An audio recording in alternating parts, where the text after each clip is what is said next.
Hello everyone, कैसे हैं आप सभी? ठीक है। तो यहां पर हम बात कर रहे थे कि हम अपने लास्ट लेक्चर में बात किया होगा forces acting on gravity dam. Gravity dam पे क्या क्या फोर्सेस एक्ट कर रहे हैं, तो हमने डिफरेंट फोर्सेस की बात की हुई थी, जिसमें हमने तीन फोर्सेस की बात कंप्लीट कर ली थी। ठीक है। फर्स्टली जो हमने बात की हुई थी, हमने सेल्फ वेट की बात की हुई थी। सेकेंडली हमने जो बात की हुई थी, हमने वाटर प्रेशर की बात की थी, हाइड्रोस्टैटिक प्रेशर की बात की हुई थी। और थर्डली जो हमने बात की हुई थी यहाँ पर, वो हमने अपलिफ्ट प्रेशर की बात की हुई थी। तो आज के सीरीज में हम नया फोर्सेस की हम डिस्कशन करेंगे, जो कि हमारा है अर्थक्वेक फोर्स। और ध्यान रखिएगा, जो शुरू के ये चार फोर्स हैं, तीन फोर्स हैं, उनको यहां पर मेजर फोर्सेस काउंट किया जाता है। ठीक है, मेजर फोर्सेस काउंट किया जाता है। मेजर फोर्सेस अर्थक्वेक को भी एक मेजर फोर्सेस ही काउंट करेंगे, बट ध्यान रखना है यहां पर कि जब हम अर्थक्वेक की बात कर रहे हैं, तो अर्थक्वेक हमेशा नहीं आने वाला है। ये एक थोड़ा सा इंटरमिटेंट टाइप का फोर्स हमारा काउंट किया जाएगा। इंटरमिटेंट मींस बोले कि कई रीजन ऐसे होंगे जहां पर अर्थक्वेक को बहुत ज्यादा काउंट करना पड़ेगा, और कई रीजन होंगे जहां पर अर्थक्वेक काउंट नहीं करना पड़ेगा। जैसे कि अगर हम बात करें इंडिया को कितने अर्थक्वेक जोन में बांटा गया है, तो 2001 के पहले तक की अगर हम बात करें, तो इंडिया को 5 सिस्मिक जोन यानी अर्थक्वेक जोन में बांटा हुआ था। ठीक है। बट 2001 के बाद इसको 4 जोन में डिवाइड किया गया है, जिसकी हम बात करते हैं जोन्स। यहां second zone, third zone, fourth zone and fifth zone. तो जो फर्स्ट जोन था, फर्स्ट जोन को सेकंड जोन के साथ मर्ज कर दिया गया है, और उसके बाद second, third and fourth and fifth zones को यहां पर डिफाइन किया गया है। अब हम बात करते हैं अर्थक्वेक किस तरीके से अफेक्ट करता है। तो जैसा कि हम जानते हैं, यहां पर एक स्ट्रक्चर है, ये है हमारा डैम स्ट्रक्चर सपोज। ठीक है। अब डैम स्ट्रक्चर है, तो अर्थक्वेक जो है वो हमारी अर्थ की सरफेस पे आने वाली प्राइमरी वेव्स हैं, सेकेंडरी वेव्स हैं, रेलाइन वेव्स हैं और लब वेव्स हैं। इन्हीं के कारण हमारा अर्थक्वेक जनरली जनरेट हो रहा होता है। तो अगर हम बात करते हैं, तो यहां पर अर्थक्वेक का जो प्रोपगेशंस है, हम अर्थ सरफेस पर, जब हम ग्रेविटी डैम के लिए एनालिसिस कर रहे हैं, तो अर्थ सरफेस पे जो अर्थक्वेक का प्रोपगेशंस है, वो दो पार्ट में डिवाइड किया गया है। फर्स्टली यहां पर एक कंसीडर किया गया है, जो कि है हमारा वर्टिकल कंपोनेंट ऑफ अर्थक्वेक, यानी vertical acceleration of earthquake force. और दूसरा जो हमारा है वो होगा horizontal acceleration of earthquake force. Suppose earthquake जो है वो किसी भी डायरेक्शन में मूव कर सकता है, बट हमें स्टडी के लिए दो सर्टिफाइड डायरेक्शन चाहिए। एक हमने कंसीडर की है वर्टिकल डायरेक्शन, जो कि अर्थ की सरफेस के वर्टिकल रहेगा, और एक हमें चाहिए हॉरिजॉन्टल डायरेक्शन, जो कि अर्थ की सरफेस के पैरेलली मूव करने वाला है। अब दोनों ही हमारे फाउंडेशन, अगर हम बात करें, जो हमारा ये स्ट्रक्चर है, तो स्ट्रक्चर में दो पार्ट है। एक तो है स्ट्रक्चर की बॉडी, और दूसरा पार्ट है स्ट्रक्चर का फाउंडेशन। दूसरा पार्ट क्या है? स्ट्रक्चर का फाउंडेशन। दो पार्ट है। तो अर्थक्वेक जो होगा वो अर्थ की सरफेस के नीचे होने वाली वेव्स है, मतलब फाउंडेशन को अफेक्ट करेगा, और फाउंडेशन को अफेक्ट करेगा तो बॉडी को भी अफेक्ट करेगा ही करेगा। इस तरीके से हमें यहां पर एनालिसिस करना है। अगेन अगर मैंने बोला यहां पर अर्थ का सेंटर सी है, और यहां पर एक फोकस है, जहां पर फोकस पॉइंट है, या हम बोले ओरिजिन पॉइंट ऑफ अर्थक्वेक है, जहां से अर्थक्वेक वेव जनरेट हो रही है। और कहां पहुंची? हमारे कहां पहुंची है? ये हमारे पहुंची है अर्थ की सरफेस पे। तो फोकस के जस्ट ऊपर जो पॉइंट होता है, फोकस के जस्ट ऊपर, सिर के ऊपर जो पॉइंट होता है, उसको बोला जाता है ई एपिसेंटर। क्या बोला जाता है? ई एपिसेंटर। अब ये वेव्स इस डायरेक्शन में ट्रेवल कर सकती है, इस डायरेक्शन में ट्रेवल कर सकती है, इस डायरेक्शन में ट्रेवल कर सकती है, किसी भी डायरेक्शन में ट्रेवल कर सकती है। बट फोकस, अगर आप यहां रेफरेंस पर खड़े हुए हैं और आपके सिर के ऊपर जो पॉइंट होगा, उसको हम क्या बोलते हैं? एपिसेंटर बोला जाता है, अर्थक्वेक का एपिसेंटर। तो एपिसेंटर, ई की बात करें तो ई को क्या बोलते हैं? एपिसेंटर बोला जाता है। और एफ क्या है? फोकस या ओरिजिन ऑफ अर्थक्वेक कहा जाता है। ओरिजिन ऑफ अर्थक्वेक, अर्थक्वेक का ओरिजिन पॉइंट कहा जाता है। और सी क्या है हमारा? सी जो है वो सेंटर ऑफ अर्थ है, वो सेंटर ऑफ अर्थ है। ठीक है। तो ये कुछ प्रोविजन होते हैं। अब एक क्वेश्चन ये पूछा जाता है कि भैया बताइए अल्फा बी क्या है? अल्फा बी है vertical acceleration due to earthquake. Earthquake क्यों होने वाला? Vertical acceleration. और अल्फा एच क्या है? Horizontal acceleration due to earthquake. Due to earthquake, earthquake के कारण होने वाला हॉरिजॉन्टल डायरेक्शन का जो हमारा एक्सेलरेशन है उसको हमने क्या बोला? Horizontal acceleration due to earthquake हमने बोला हुआ है। अब बात समझने की ये आती है सर कि ये हम वर्टिकल एक्सेलरेशन हॉरिजॉन्टल एक्सेलरेशन निकालेंगे कैसे? तो सबसे पहले यहां पर हमें डिफाइन करना पड़ता है सिस्मिक कॉफिशिएंट। सिस्मिक कॉफिशिएंट जो होता है वो earthquake acceleration upon acceleration due to gravity, ऐसा हमारा सिस्मिक जो हमारा है वो सिस्मिक कॉफिशिएंट डिफाइन होता है। तो अगर हम बात करें हॉरिजॉन्टल एक्सेलरेशन एज पर आईएस कोड, और अगर आईएस कोड की हम बात करते हैं तो आईएस कोड जो हमारा डिफाइन है वो हमारा डिफाइन है 1893 2012, शायद 2012 में रिजल्ट होता है, इसको मैं देख के आपको और क्लियरली बता दूंगा। 1893 2012 लिख सकते हैं आप, यहां पर वो मेंशन है, ठीक है। अगेन एज पर आईएस कोड की हम बात करें तो आईएस कोड के अकॉर्डिंग जो अल्फा एच की वैल्यू आती है वो होता है k times of g। g जो है वो एक्सेलरेशन ड्यू टू ग्रेविटी है, और k क्या कहा जाता है? k को कहा जाता है सिस्मिक कॉफिशिएंट। क्या कहा जाता है? सिस्मिक कॉफिशिएंट कहा जाता है। अब ध्यान देना, अब मैं यहां पे क्यों बोला था फाउंडेशन और बॉडी। मान लीजिए आप आगे की ओर आपकी गाड़ी जा रही है, आपकी गाड़ी आगे की ओर जा रही है, मतलब आपकी गाड़ी की स्पीड बढ़ती जा रही है, तो क्या एक्सेलरेशन मिल रहा है या नहीं?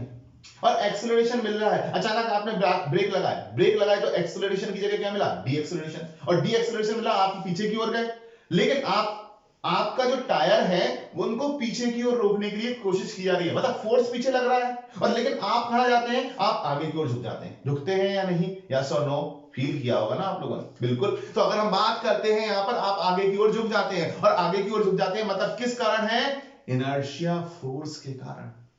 मतलब जब रेजिस्टिंग एक्सेलरेशन पीछे लगा, आपका रिटार्डेशन लगा या डी एक्सेलरेशन लगा, ठीक है, तो पीछे लगा एक्सेलरेशन, यानी एक एक्सेलरेशन पीछे लगा, और उसके कारण आप पे जो फोर्स लगा वो लगा आगे। मतलब फाउंडेशन टायर के पैर है, फाउंडेशन की तरह है, फाउंडेशन पे फोर्स पीछे लगा और आप पे फोर्स लग रहा है आगे, इनर्शिया फोर्स आगे। तो अगर हम बात करें यहां पर जो भी फाउंडेशन में मूवमेंट होगा, तो अगर एक्सेलरेशन की डायरेक्शन ये होगी, ध्यान रखना, अगर एक्सेलरेशन की डायरेक्शन ये होगी तो बॉडी पे लगने वाला फोर्स पीछे लगेगा, जिसे हम नाम देते हैं इनर्शिया फोर्स। देखो भैया बहुत कॉम्प्लिकेटेड चीज है, बिल्कुल सिंपल तरीके से बता रहा हूं, इस पे क्वेश्चन बहुत पूछे गए हैं, और इस पे क्वेश्चन पूछे गए हैं। क्या क्वेश्चन पूछे गए आगे हम डिस्कस करने वाले हैं। तो अर्थक्वेक फोर्स जो है बड़ा कॉम्प्लिकेटेड सा है, कई बार आप पढ़ते नहीं हो, छोड़ देते हो, बस रट लेते हो क्या है। आज इसको पूरी समझने की कोशिश मैं कर रहा हूं और आपको भी समझाने की कोशिश कर रहा हूं।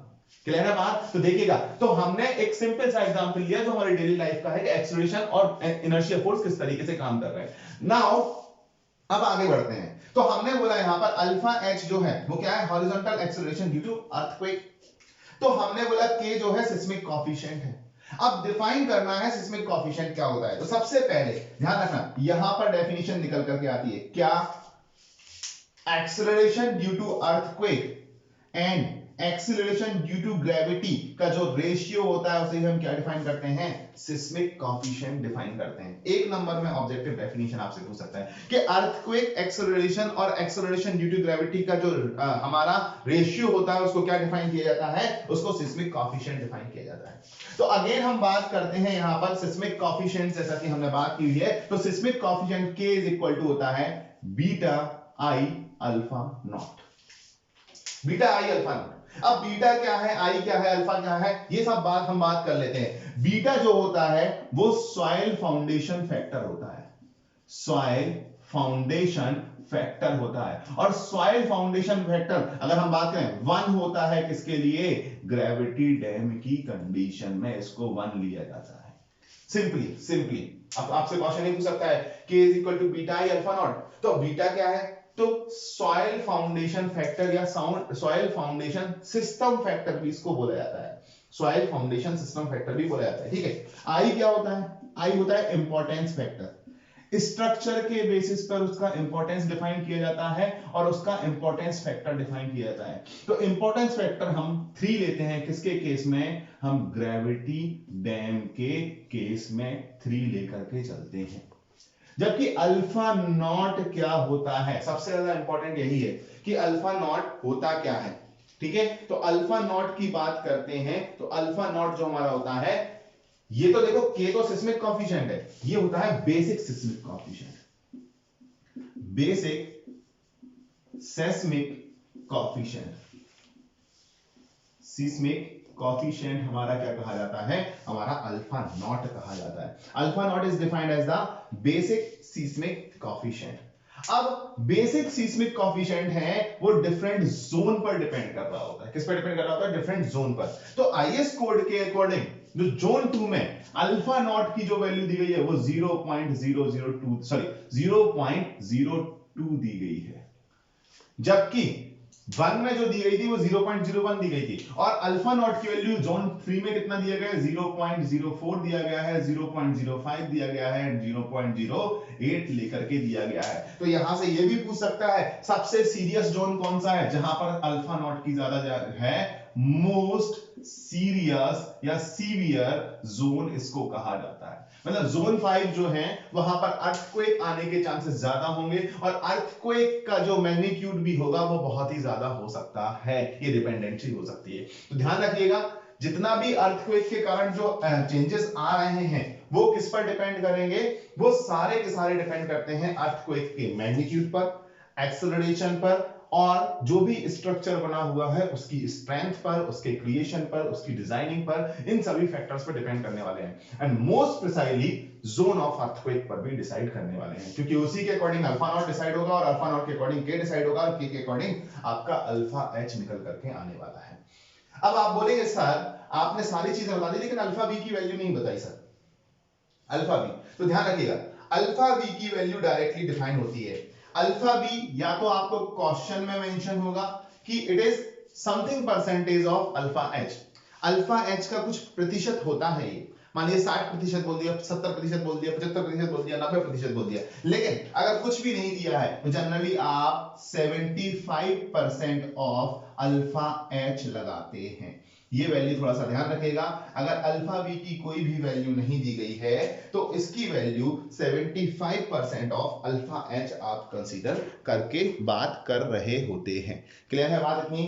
तो ये सारी चीजें आपको यहां पर ध्यान रखना है। ये अर्थक्वेक की बेसिक बातें हैं। देखो यहां से भी क्वेश्चन बन सकता है, जैसा कि देखने में आ रहा है काफी सारे एग्जाम्स अभी करंट सिनेरियो में ऐसे चल रहे हैं कि कुछ भी पूछ रहे हैं, मतलब पूछना है बस कुछ भी पूछना है और लीक से हटके जो प्रीवियसली पूछा जाता था उन सभी से लीक से हटके पूछा जा रहा है। तो ये सारी चीजें आपको जानना जरूरी है। कभी ना कभी ये क्वेश्चन पूछा जाएगा कि सिस्मिक कोएफिशिएंट को कैसे डिफाइन करते हैं और गारंटी है ये पूछा जाएगा, जल्दी ही पूछा जाएगा।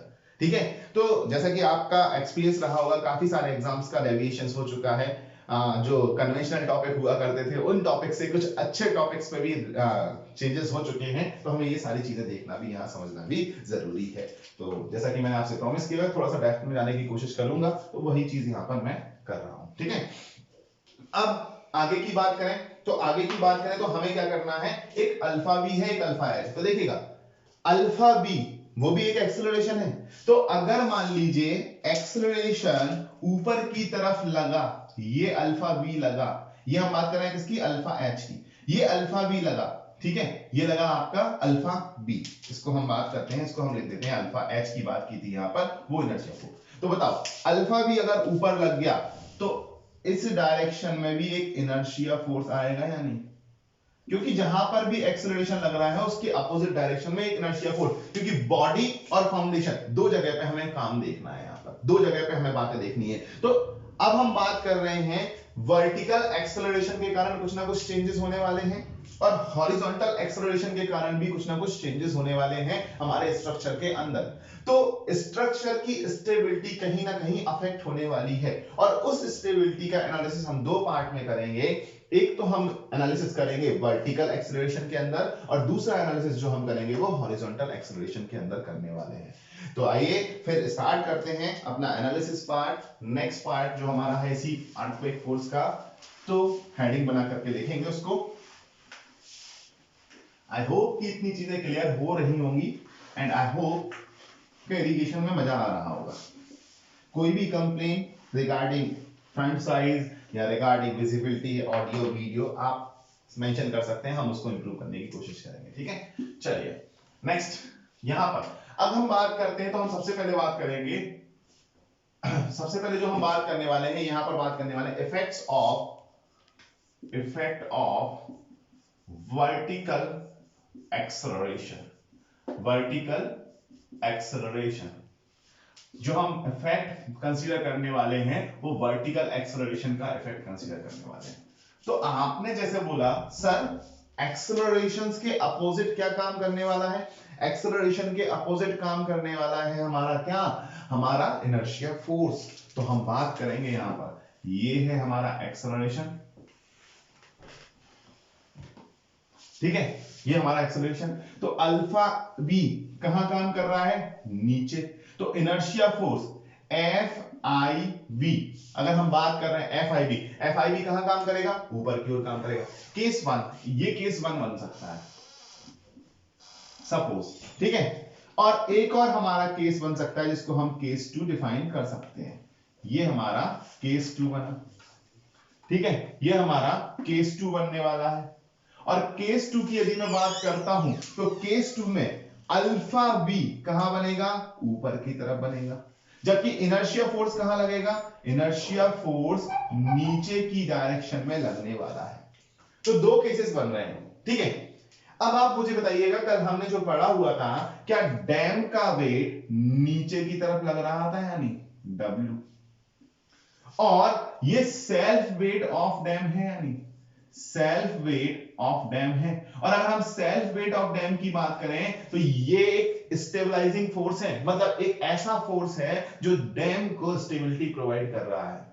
तो मुझे बताइएगा, क्या अगर वेट नीचे लग रहा है, वेट नीचे लग रहा है और इनर्शिया फोर्स भी नीचे लग रहा है, इनर्शिया फोर्स भी नीचे लग रहा है, तो क्या जो नेट रिजल्टेंट वेट है वो बढ़ करके आएगा या नहीं, नेट रिजल्टेंट वेट जो होगा वो बढ़ करके आएगा। यहां पर वेट क्या हो जाएगा, नेट रिजल्टेंट वेट वो बढ़ जाएगा, जबकि यहां पर जो इनर्शिया फोर्स अपवर्ड डायरेक्शन में काम कर रहा है, जो कि हमारा इनर्शिया फोर्स है वो अपवर्ड डायरेक्शन में काम कर रहा है। अगर वो अपवर्ड डायरेक्शन में काम कर रहा है तो वो रिजल्टेंट वेट को क्या करने की कोशिश कर रहा है, कम करने की कोशिश कर रहा है।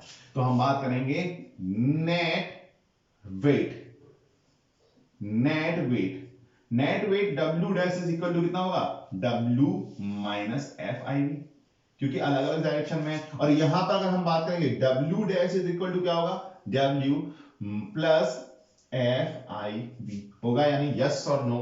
तो मुझे बताइएगा अच्छी कंडीशंस कौन सी है, क्या ये जो रेजिस्टिंग फोर्स था ये टो पॉइंट था यहां पर, ये टो पॉइंट था यहां पर, और इस टो पॉइंट के अबाउट रेजिस्टिंग मूवमेंट देगा और रेजिस्टिंग मूवमेंट करेगा, इसको रिस्टोर करने की कोशिश करेगा, बिल्कुल करेगा सर। तो एक बार बताइएगा, ये एफ आई बी यहां ऊपर वाली कंडीशन, केस वन की कंडीशन में क्या इसको रोटेट करने की कोशिश करेगा ऊपर साइड से, देखिएगा इसको इस तरीके से रोटेट करने की कोशिश करेगा ये। और अगर हम बात करते हैं तो ये फोर्स जो है वो इसको रिस्टोर करने की कोशिश करेगा, इस तरीके से करेगा यार। और यहां पर दोनों ही फोर्स क्या करने की कोशिश करेंगे, दोनों ही फोर्स यहां पर रिस्टोर करने की कोशिश कर रहे हैं, दोनों ही फोर्स किस करने की, रिस्टोर करने की कोशिश कर रहे हैं। मतलब ये एक अच्छी कंडीशन है, जबकि ये कंडीशन कैसे क्या है, एडवर्स कंडीशन। ये क्या है, एडवर्स और वर्स्ट कंडीशंस, वर्स्ट कंडीशन है जिसमें कि स्टेबिलिटी ऑफ डैम क्या हो रही है, कम हो रही है। तो अब यहां पर क्वेश्चन क्या पूछेगा, सुनिएगा, if vertical earthquake acceleration is working on the profile of dam, and then worst condition will be when vertical acceleration is acting upward direction, when vertical acceleration is acting downward direction, when vertical acceleration is acting either in upward or in downward direction, or none of the above. मतलब अगर हम बात करें कि हमने inertia force से तो देखी है इसकी कैलकुलेशन, बट इनर्शिया फोर्स के अपोजिट क्या लगेगा, हमारा वर्टिकल एक्सीलरेशन। तो यहां पर वर्टिकल एक्सीलरेशन कहां लग रहा है? डाउनवर्ड डायरेक्शन में। तो हमारा ऑप्शन हो जाएगा when vertical acceleration is acting in downward direction. तो मैं तो आपसे ये बात बोलना चाहूंगा कि ये इनर्शिया फोर्स का कॉन्सेप्ट याद रखोगे तो क्या वर्टिकल एक्सीलरेशन की वैल्यू निकाल पाओगे या नहीं? ये कॉन्सेप्चुअल हुआ। दूसरा, आप अल्फा भी डायरेक्टली रख लो, नेगेटिव डायरेक्शन में जाने पर ये वर्स्ट कंडीशन हो जाएगी। ये तो हमारे लिए ठीक है, ठीक ठाक केस है, मतलब ऐसा नहीं बोलेंगे कि बेकार है, बट ठीक ठाक केस है। ठीक है, तो अगर हम बात करते हैं यहां पर, तो net weight of dam, net weight of dam W dash is equal to W minus plus F I B लिख सकते हैं यानी, और इसको ही क्या W minus plus W Y G यानी mass into acceleration due to gravity due to earthquake, ये लिख सकते हैं यानी।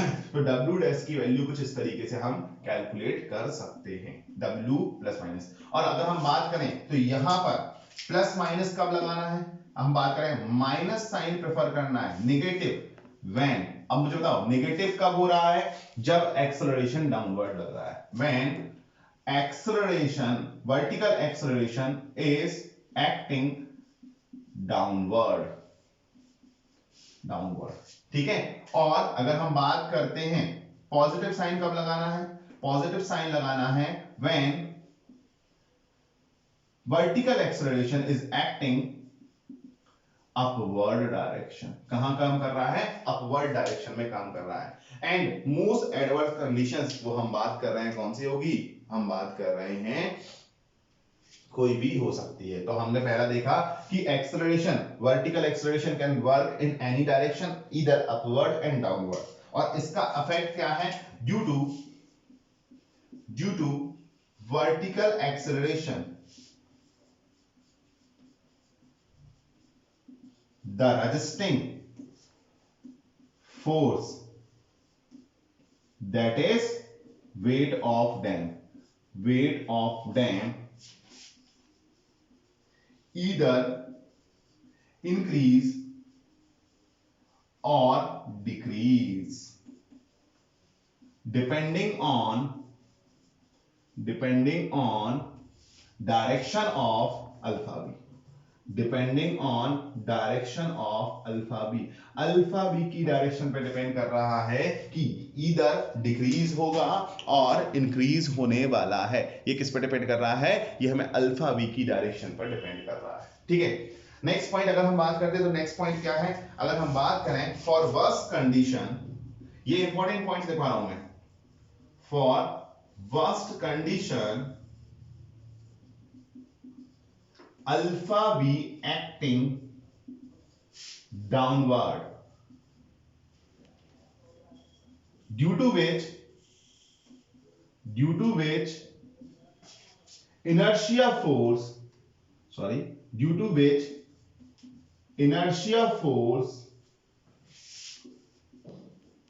will act upward,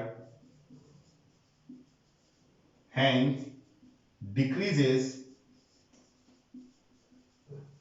weight of dam,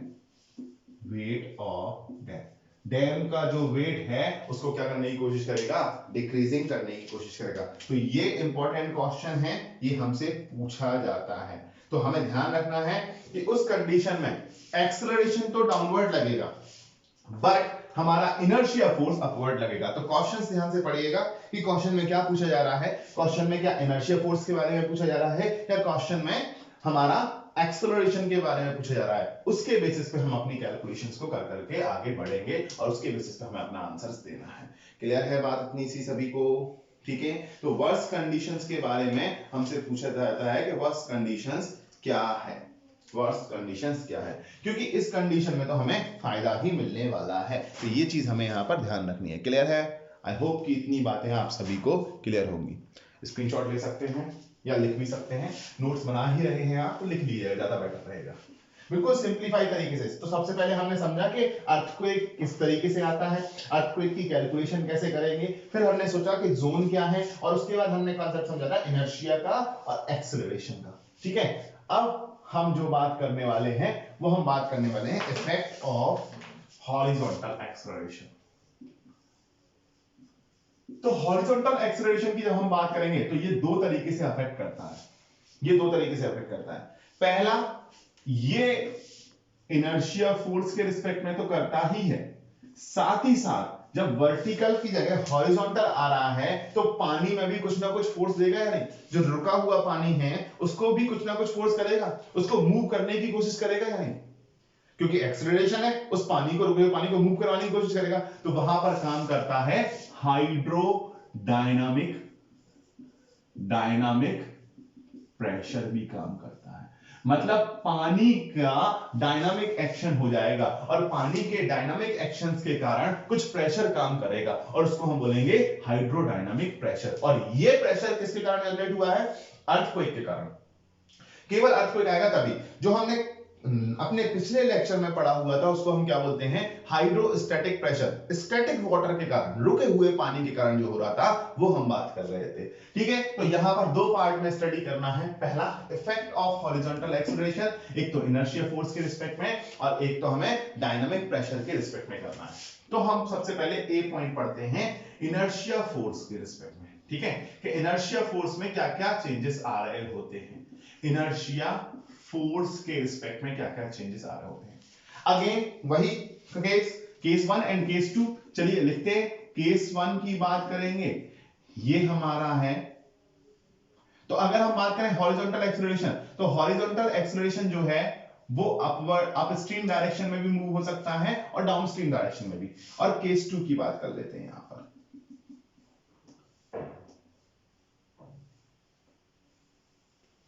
ठीक है, सपोज यहां पर मैंने बोला कि हॉरिजॉन्टल एक्सेलरेशन अगर आपका अपस्ट्रीम डायरेक्शन में मूव हो रहा है तो बताइएगा इनर्शिया फोर्स क्या आपका डाउनस्ट्रीम डायरेक्शन में मूव होगा? बिल्कुल होगा सर, बिल्कुल होगा। ठीक है, दूसरा, अगर हम बात करते हैं यहां पर कि जो हमारा हॉरिजॉन्टल एक्सेलरेशन है वो डाउनस्ट्रीम डायरेक्शन में जा रहा है, तो क्या इनर्शिया फोर्स जो होगा हमारा वो हमारा हॉरिजॉन्टल डायरेक्शन में होगा? तो देखिएगा, जो पिछला इनर्शिया फोर्स था उसको Fi भी लिखा था, मतलब inertia force in vertical direction.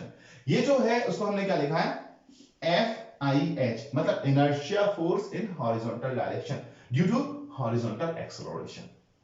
ठीक है, अब मुझे बताइएगा, क्या यहां से आपने पहले बात की हुई थी, क्या वाटर प्रेशर लग रहा था? FP लग रहा था या नहीं? ये वाटर प्रेशर था, ये वाटर प्रेशर फोर्स जो कि हमने लास्ट लेक्चर में कंप्लीट किया हुआ था। यहां से अगर हम बात करें तो वेट ऑफ द डैम लग रहा था या नहीं? ये वेट ऑफ डैम या सेल्फ वेट भी हमने बोला हुआ था। ठीक है, तो देखिएगा इस टो पॉइंट के अबाउट ये जो वाटर प्रेशर था इसको रोटेट करने की कोशिश कर रहा था और W क्या था? रिस्टोर करने की कोशिश कर रहा था। तो अगर इस वाटर प्रेशर को हटा भी दिया जाए, सपोज तुमने हटा दिया, ठीक है, मान लो ये है पानी भरा हुआ है, ठीक है, पानी भरा हुआ है और तुमने सपोज हटा दिया। अगर तुमने सपोज हटा दिया है तो ये जो है इसके अबाउट जो मूवमेंट देगा वो कुछ इस तरीके से देगा या नहीं? और अगर हम बात करते हैं यहां पर कि ये जो पॉइंट है वो इसके अबाउट मूवमेंट देगा, वो इस तरीके से देगा या नहीं? तो FIH क्या करने की कोशिश कर रहा है? इसको रोटेट करने की कोशिश कर रहा है टो पॉइंट के अबाउट, मतलब फेल्योर के पैरामीटर को बढ़ाने की कोशिश कर रहा है या नहीं?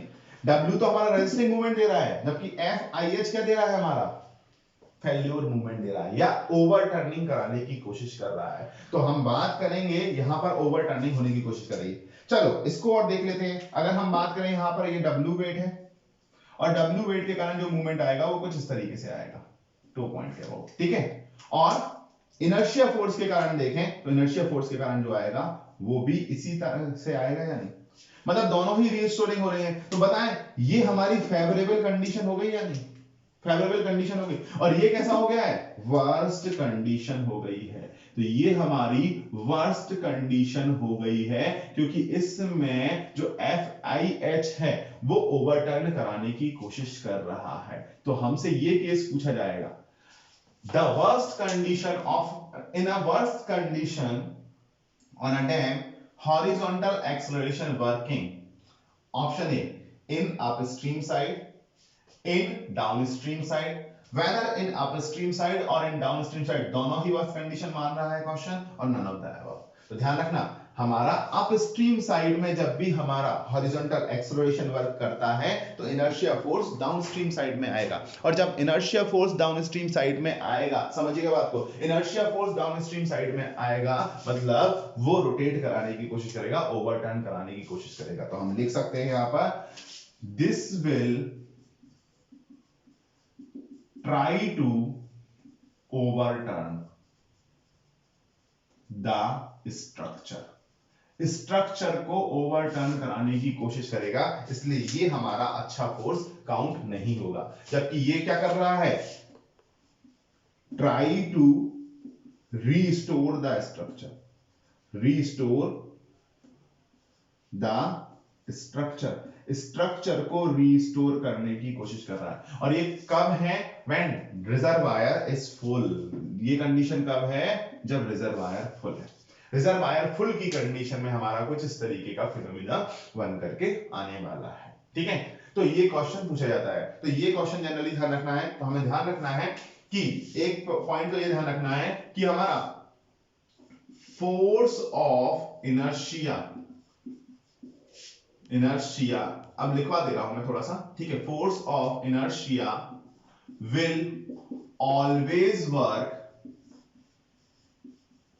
in opposite direction of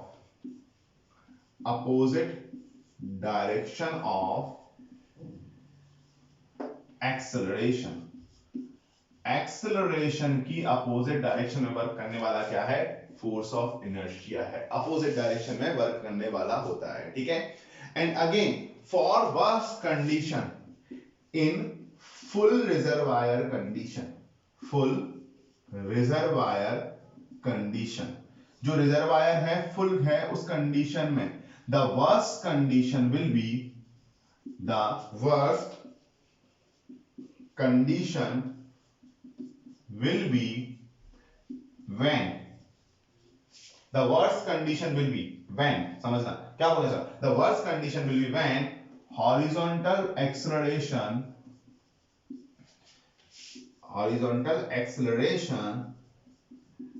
is acting in upstream direction and inertia force, and due to which inertia force acting in downstream direction,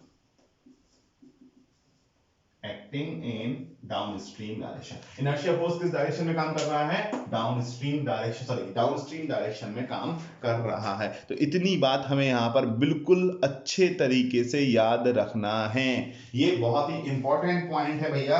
मैं बोल रहा हूं कम से कम 5 स्टार्स लगा लो, क्योंकि यहां पर क्वेश्चन पूछा गया है कि वर्स्ट कंडीशन क्या है, और हम बार बार भूल जाते हैं कौन सी है, एक्टिंग इन अपस्ट्रीम डायरेक्शन में, क्या, एक्सेलरेशन।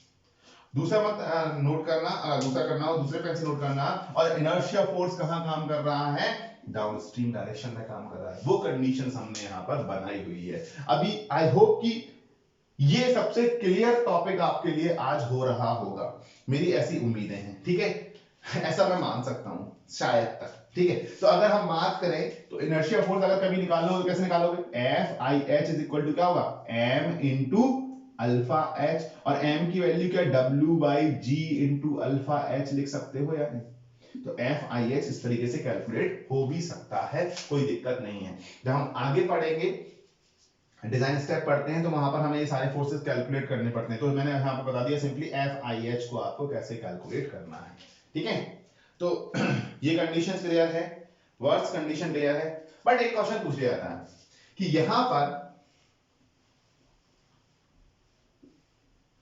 यहां पर अगर रिजर्वायर एम्प्टी कंडीशन हो जाए, कैसी हो जाए, रिजर्वायर एम्प्टी, ये सारा मैं एज इट इज दिखा लेने दे रहा हूं, ठीक है। यहां पर बस मैंने कुछ चीजें हटा दी।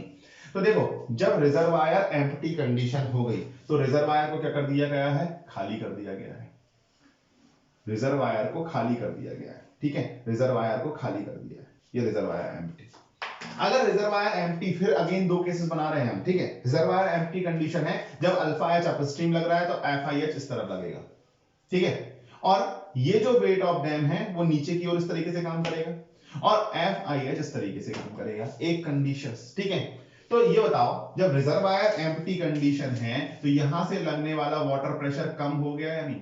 एफ पी वाटर प्रेशर की बात करें तो water pressure is equal to क्या हो गया है? जीरो। ये ऑलमोस्ट कितना हो चुका है? ये जीरो हो चुका है, ठीक है। अगर ये जीरो हो चुका है तो एफ आई एच केवल एकमात्र फोर्स है जो यहां लगेगा, और वो भी कभी कभी आने वाला फोर्स है, हमेशा नहीं। क्या अर्थक्वेक हमेशा आएगा? नहीं, कभी कभी आने वाला फोर्स। तो ये ओवरटर्न कराने की कोशिश करेगा, लेकिन उसको हैंडल करने के लिए डब्ल्यू तो है ना। पहले क्या हो रहा था? पहले एफ पी भी आ रहा था और एफ आई एच भी आ रहा था, तो हमने वर्स्ट कंडीशन बोली थी। अब देखो यहां पर अगर हम बात करते हैं तो ये क्या करेगा? ये अब देखो इस पॉइंट पे देखो, इस पॉइंट पर देखो, ये भी इसी पॉइंट पर रोटेट कराने की कोशिश करेगा और डब्ल्यू की करंट भी इसी तरफ।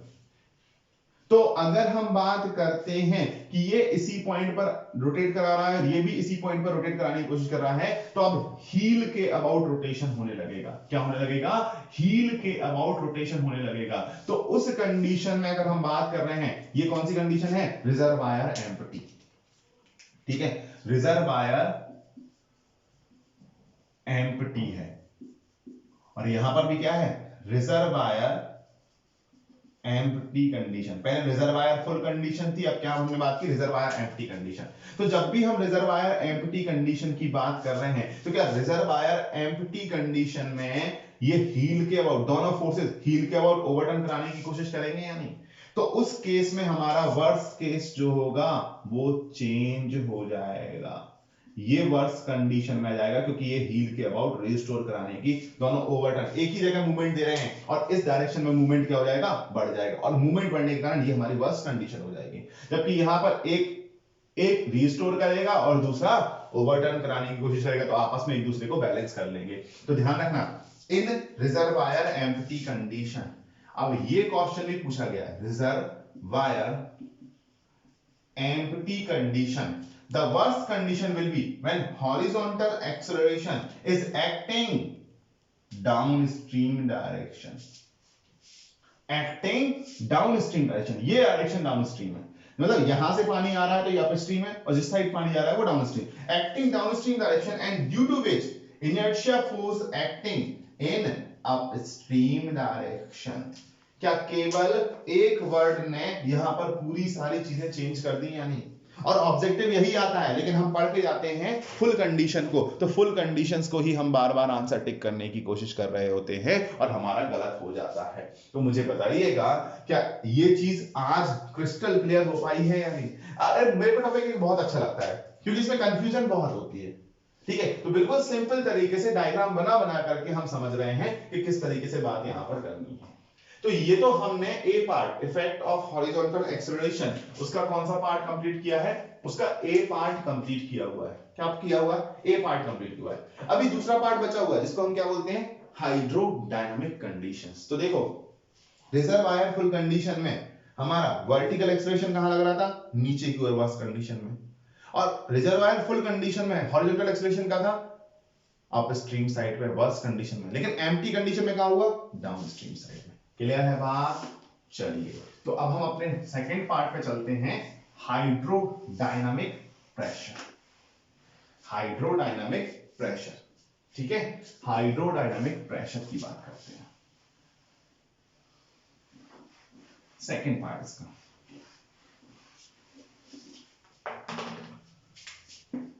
सेकंड पार्ट, हाइड्रोडायनामिक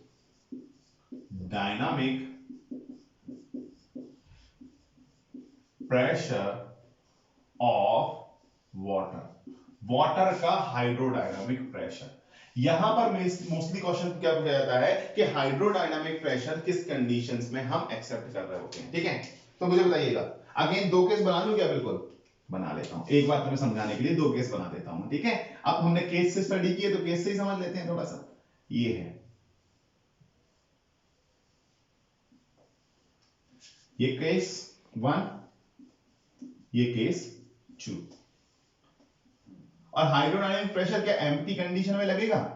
पानी नहीं है एम्प्टी कंडीशन में, तो हाइड्रोडायनामिक प्रेशर कैसे लग जाएगा? ठीक है, अब देखो यहां पर मैं बोल रहा हूं अल्फा एच इस डायरेक्शन में लगा। अगर अल्फा एच इस डायरेक्शन में लगा तो जो ये वाटर का प्रेशर है क्या एफ हाइड्रोडायनामिक प्रेशर की मैं बात कर रहा हूं, तो अगर हम hydrodynamic pressure F hydrodynamic H D लिख सकता हूं यानी, और क्या पी एच डी लिख सकता हूं यानी, इस डायरेक्शन में लगा यानी, समझना बात को। ठीक है, अब यहां पर अगर हम बात कर रहे हैं कि अल्फा एच हमारा इस डायरेक्शन में लग गया, तो क्या हाइड्रोडायनामिक प्रेशर अपोजिट डायरेक्शन में लगेगा? हाइड्रोडायनामिक प्रेशर हम डैम स्ट्रक्चर पे लगाने की बात कर रहे हैं, तो एफ डी एच डी क्या यहां लगेगा? और यहां लगा तो वेट का कंपोनेंट नीचे इस डायरेक्शन में और ये भी कंपोनेंट इस डायरेक्शन में और स्टैटिक प्रेशर उस डायरेक्शन में। तो क्या हाइड्रोडायनामिक और जो स्टैटिक प्रेशर है, अगर हम बात करें P static pressure on PS, PS बोल रहे हैं static pressure, hydrostatic pressure, hydrostatic pressure आपस में बहुत हद तक, और ये क्या है एच डी क्या है हाइड्रो डायनामिक फोर्स और प्रेशर, फोर्स और प्रेशर, हाइड्रोडायनामिक फोर्स और प्रेशर की बात कर रहे हैं। तो अब इस कंडीशन में क्या आपस में एक दूसरे को संभाल लेंगे या नहीं? तो अगर हम बात करें तो वर्स्ट कंडीशन क्या केस 1 हो गया यानी, पहले ये बताओ वर्स्ट कंडीशन जो हुआ वो केस 1 हो गया यानी, क्योंकि इस डायरेक्शन में ही क्या लग रहा है इसका हाइड्रोस्टैटिक प्रेशर भी लग रहा है, हाइड्रोस्टैटिक, और दोनों क्या करेंगे रोटेट करवाने की कोशिश करेंगे टो पॉइंट के अबाउट। इतनी बात क्लियर हुई पहले या नहीं? यस और नो? अरे इतनी बात क्लियर हुई या नहीं? तो अब मुझे जो स्टडी करनी है केवल ऊपर वाले केस की करनी है। ये बात समझ में आई सभी को? यस और नो मुझे जल्दी से बताइए कमेंट सेक्शन में, यस और नो। बहुत बढ़िया, बहुत बढ़िया। ठीक है, और अब हम आगे की बात करते हैं। अगर हम डायरेक्ट हाइड्रोडायनामिक प्रेशर की बात करते हैं तो स्ट्रक्चर थोड़ा सा बड़ा बना रहा हूं अब। ठीक है, ये हमने स्ट्रक्चर बनाया है यहां पर। अगर ये स्ट्रक्चर बनाया है तो मान लीजिए पानी का लेवल यहां पर इस तरीके से है। तो अब हमने बात की थी फोर्स इस डायरेक्शन में लगना है, तो अब फोर्स इस डायरेक्शन में लगना है तो एक्सेलरेशन क्या इस डायरेक्शन में होना चाहिए या नहीं, वर्स्ट कंडीशन के लिए। तो ये क्वेश्चन पूछ सकता है for analysis of hydrodynamic pressure the worst condition, for the worst condition the horizontal acceleration will work in. तो आपको पता होना चाहिए जो हॉरिजॉन्टल एक्सेलरेशन है वो अपस्ट्रीम डायरेक्शन में वर्क करेगा। ये हमारा अपस्ट्रीम डायरेक्शन है और ये हमारा डाउनस्ट्रीम डायरेक्शन है। ठीक है, तो आप ध्यान दीजिएगा यहां पर जो प्रेशर का डिस्ट्रीब्यूशन होता है वो पैराबोलिक होता है। क्या होता है वो? पैराबोलिक होता है। डायरेक्टली हमें निकालना है कैसा होता है, पैराबोलिक। तो ये जो शेप आएगा वो कैसा आएगा, पैराबोलिक। जबकि हाइड्रोस्टैटिक की बात करें तो हाइड्रोस्टैटिक में कैसा आ रहा था, हाइड्रोस्टैटिक में आपका ट्राइंगुलर आ रहा था या नहीं? हाइड्रोस्टैटिक में क्या आता है, ट्राइंगुलर निकल करके आता है। ठीक है, क्या निकल के जाता है, ट्राइंगुलर। अगेन यहां पर जो शेप है ये क्या है, पैराबोलिक, पैराबोलिक है। ये कैसा है, पैराबोलिक। तो यहां पर जो रिजल्टेंट हाइड्रोस्टैटिक प्रेशर लगेगा पीएचडी, जो रिजल्टेंट हाइड्रोस्टैटिक प्रेशर लगेगा वो यहां से 4h अपॉन 3 पाई पे लगेगा, बेस से 4h अपॉन 3 पाई पे काम करने वाला है। तो ध्यान रखना पीएचडी जो हमारा होगा वो होगा हाइड्रो डायनामिक प्रेशर, ठीक है, और working at the rate of 4h by 3 pi from base. तो ये क्वेश्चन इंपॉर्टेंट है और इस क्वेश्चन में पूछा जाता है। और ये डिस्ट्रीब्यूशन कैसा होगा, pressure distribution will be parabolic, pressure distribution will be parabolic. Pressure distribution कैसा होने वाला है, पैराबोलिक शेप में होने वाला है। तो ये 3 पॉइंट जो हैं वो मोस्ट इंपॉर्टेंट पॉइंट है। यहाँ पर 3 पॉइंट जो हैं वो मोस्ट इंपॉर्टेंट पॉइंट है। यहाँ पर ये आपसे क्वेश्चन में पूछे जाते हैं, जो कि आपसे क्वेश्चन में पूछे जाते हैं। अब कई बार क्या होगा कि अब जो क्वेश्चन पहले तो इतना 4h by 3 पाई हो जाता है, तो उसमें ऑप्शन बना देता है 3h by 4 पाई या समथिंग समथिंग इस तरीके से ऑप्शन बना देता है। लेकिन अब क्या करता है वो, अब क्या कर सकता है, तुम्हें इस 4 by 3 पाई की वैल्यू भी पूछ सकता है। तो क्या 4h 3 पाई को जब मैं सॉल्व करूंगा h के फॉर्म में, तो क्या 0.424h लिखा जा सकता है या नहीं? अब तुम सोच रहे हो बार बार ये h क्या है, h जो है वो वाटर की हाइट है, h जो है वो क्या है, ये h हाइट है, ये h हाइट है कंप्लीट, ये वाटर की हाइट। तो आप स्ट्रीम एंड पे जो वाटर स्टोर किया गया उसकी हाइट कितनी है, वो h है। एक बार इसको चेक कर लेना 0.424 ही आता है या नहीं, ठीक है।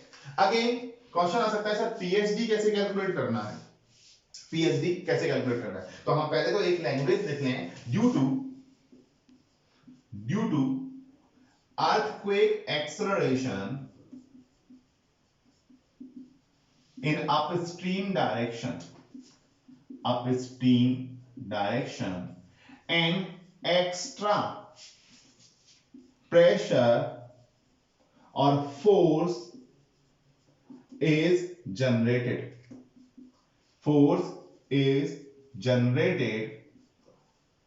due to dynamic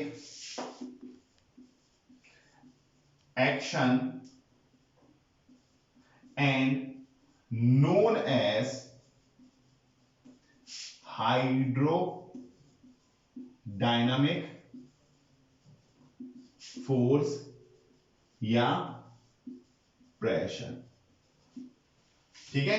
तो due to earthquake acceleration in upstream direction, ठीक है। तो हम लिखेंगे फॉर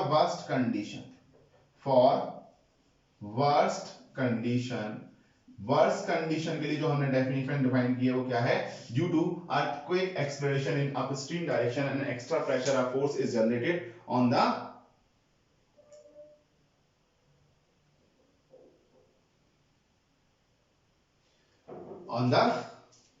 डायनामिक एक्शन। किसके कारण है, due to dynamic action. Dynamic action किसका है, dynamic action of water, due to dynamic action of water and it is known as hydrodynamic force या प्रेशर, ठीक है। अब आगे की बात करें यहां पर, तो आगे की बात करते हैं।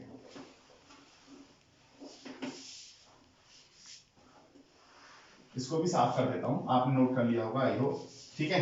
Again it is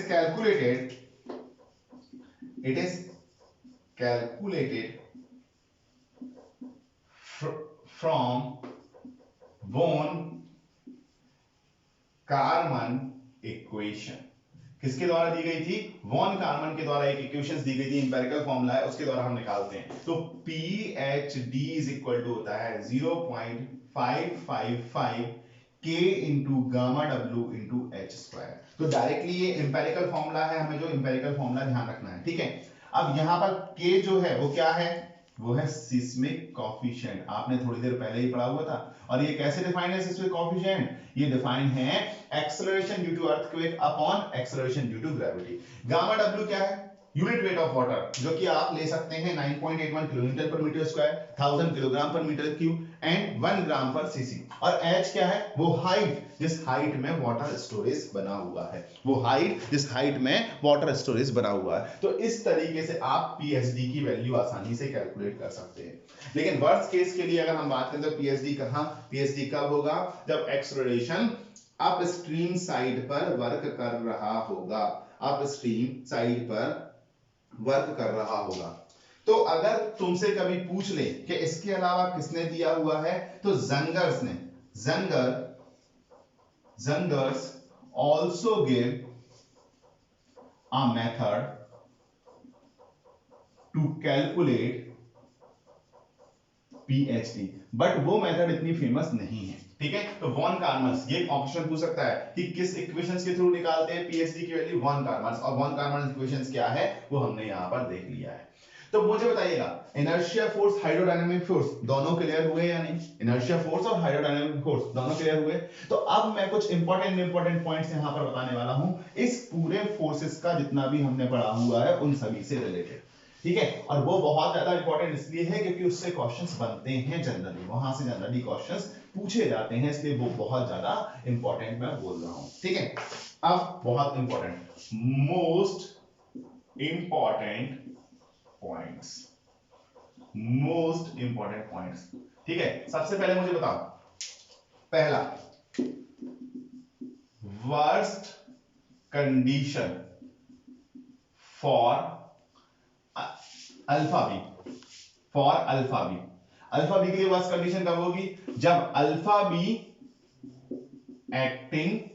acting downward, downward, और उस कंडीशन में क्या एफ आई वी जो होगा वो अपवर्ड वर्क करेगा या नहीं, अपवर्ड वर्क करेगा या नहीं। ठीक है, और अगर हम बात करें worst condition, worst condition for alpha H क्या होगा, एक्टिंग अपस्ट्रीम, अपस्ट्रीम, और उस कंडीशन में क्या एफ आई एच कहां काम करेगा, डाउनस्ट्रीम की तरफ काम करेगा या नहीं, डाउनस्ट्रीम की तरफ काम करेगा, यस बिल्कुल करेगा। ठीक है, या फिर हम बात करें alpha B when worst condition for alpha H acting upstream, acting upstream, then PhD working कहां, downstream, यही था यार, यही था। ये क्या है, रिजर्वायर फुल कंडीशंस की बात कर रहा है, ये किसमें है, रिजर्वायर फुल कंडीशंस की बात कर रहे हैं, रिजर्वायर फुल कंडीशंस में। ठीक है, इतना हमें तो जनरली रिजर्वायर फुल कंडीशन रखना है या नहीं। तो अगर हम बात करें तो यहां पर क्या बना सकते हैं, इस तरीके से बना सकते हैं, ये हमारी वर्टिकल डायरेक्शन है और ये हमारी हॉरिजॉन्टल डायरेक्शन में। तो अगर हम बात करें तो अल्फा एच की वर्स्ट कंडीशन कब है, जब ये नेगेटिव डायरेक्शन में काम कर रहा है, और ये कहां कर रहा है, ये अपस्ट्रीम नहीं, ये डाउनस्ट्रीम डायरेक्शन में काम कर रहा है, ये वर्स्ट कंडीशन है। तो आपने क्या नंबर लाइन पढ़ी हुई है, थोड़ा सा रिलेट करने की कोशिश कर रहा हूं, नंबर लाइन पढ़ी हुई है, ये +1 ये +2 ये -1 ये -2, ये +1 ये +2 और ये -1 और ये -2। तो जब भी माइनस में जाओगे हमारे लिए घाटा होता है या नहीं, माइनस मतलब घाटा, और जब भी ये माइनस में गए तब हमारे लिए घाटा बढ़ता जाएगा, और ये माइनस में गए तो घाटा बढ़ता जाएगा। क्या वही कंडीशन बन रही है नहीं, थोड़ा सा रिलेट करने की बात कर रहे हैं, थोड़ा सा रिलेट करने की। but in reservoir empty condition, अगर हम बात कर रहे हैं रिजर्वायर एम्प्टी कंडीशन की बात कर रहे हैं, तो रिजर्वायर एम्प्टी कंडीशन में alpha H acting downstream and F I H acting upstream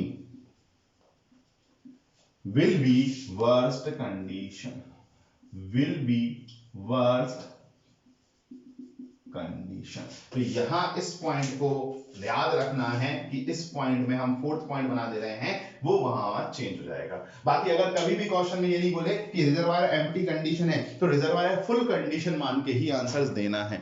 तो जितनी भी चीजें पढ़ी हैं वो आज आपका यहां पर समराइज होकर के निकल आया है, और आप यही स्टेटमेंट बार बार याद करते हैं। तो मैं ये बोलूंगा IFIV के बारे में या FIH के बारे में आप कोई भी इंफॉर्मेशन ध्यान मत रखिएगा, बस ये ध्यान रखिएगा अल्फा की डायरेक्शन क्या है। जो अल्फा की डायरेक्शन होगी उसके अपोजिट डायरेक्शन इनर्शिया फोर्स की होगी, और उसके हिसाब से आप आंसर टिक कर सकते हैं। तो जनरली अल्फा के बारे में पूछा जाता है, वो हमें ध्यान रखना है। क्लियर है बात। तो ये था हमारा आज का लेक्चर, जिसमें हमने अर्थक्वेक फोर्स की बात की हुई है, और जो भी कुछ 2-4 छोटे मोटे फोर्स बचे हुए हैं वो मैं आपको नेक्स्ट अपने लेक्चर्स में उनके साथ डिस्कशंस करने वाला हूं। ठीक है, तो नेक्स्ट लेक्चर में आपको उनके साथ मिलने वाला हूं। So thank you everyone, thank you for being with us.